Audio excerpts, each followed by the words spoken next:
കുറച്ച് ദിവസം മുന്നേ ഇല്ല ഞാൻ ഹോസ്പിറ്റലിൽ പോയിട്ടുണ്ടായിന് കേട്ടോ. അപ്പോൾ അവിടെ ഞാനിങ്ങനെ വർത്താനം പറഞ്ഞുകൊണ്ട് നിൽക്കുന്നുണ്ടായിന്. അപ്പോൾ എൻ്റെ ഓപ്പോസിറ്റുള്ള ഒരു പെണ്ണ് എന്നെ നോക്കി ചിരിച്ചു. അപ്പോൾ ഞാൻ അങ്ങോട്ട് നോക്കി ചിരിച്ചു. എനിക്ക് എന്നെ നോക്കി ചിരിക്കുന്ന പെൺകുട്ടികളെ എനിക്ക് ഭയങ്കര ഇഷ്ടമാണ് കേട്ടോ. ഞാൻ പൊതുവെ ചിരിക്കലുണ്ട്, ചില ആൾക്കാരില്ല മൈൻഡ് ആക്കൂല. അപ്പം ഞാൻ ചോദിക്കും എന്ത് ജാടയാന്ന് എനിക്ക് തോന്നലുണ്ട്. പക്ഷെ എൻ്റെ കണ്ണിൻ്റെ പ്രശ്നമില്ലോണ്ട് എനിക്ക് ദൂരമുള്ള ആൾക്കാർ ചിലപ്പോൾ ചിരിച്ചാൽ എനിക്ക് മനസ്സിലാവില്ല. ഞാൻ ഓൾറെഡി മുന്നത്തെ വീഡിയോയിൽ പറഞ്ഞിട്ടുണ്ടായിരുന്നല്ലോ. ഓക്കെ, അതെല്ലാം പോട്ടു എന്നിട്ടില്ലേ എന്നോട് ചിരിച്ചു. അത് കഴിഞ്ഞിട്ട് എന്നോട് ചോദിച്ചു നാട്ടിലെവിടെയാന്ന് ചോദിച്ചു. അപ്പം ഞാൻ പറഞ്ഞു കാസർഗോഡാന്ന്. നിങ്ങൾ എവിടെയാന്ന് ചോദിച്ചിട്ടാകുമ്പോൾ അവർ പറഞ്ഞു നമ്മൾ പയ്യന്നൂരാണെന്ന് പറഞ്ഞു. അങ്ങനെ അവർ പറഞ്ഞു സംസാരം കേട്ടിട്ടാകുമ്പോൾ തോന്നിയിനി ഒന്നുകിൽ കണ്ണൂർ അല്ലെങ്കിൽ കാസർഗോഡാണെന്നെല്ലാം പറഞ്ഞിട്ട് കഴിഞ്ഞു. അത് കഴിഞ്ഞ് നമ്മൾ നല്ല ഫ്രണ്ട്സ് ആയിട്ട് കുറേ മണിക്കൂർ അവിടെ ഉണ്ടായതുകൊണ്ട് കുറേ വർത്താനെല്ലാം പറഞ്ഞതായി.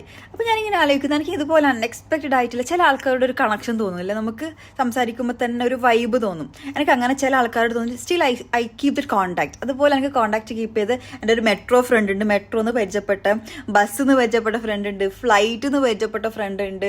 പക്ഷെ എനിക്ക് നാട്ടിലത്തെ ട്രെയിനിൽ നിന്ന് മാത്രം എനിക്ക് അങ്ങനെ ഒരു ഫ്രണ്ടിനെ പരിചയപ്പെടാൻ പറ്റിയിട്ടില്ല. ഇതുപോലെ നിങ്ങൾക്ക് അൺഎക്സ്പെക്റ്റഡ് ആയിട്ട് പരിചയപ്പെട്ട ഫ്രണ്ട്സ് ഉണ്ടെങ്കിൽ ഒന്ന് മെൻഷൻ ആക്കി കേട്ടോ. ബൈ.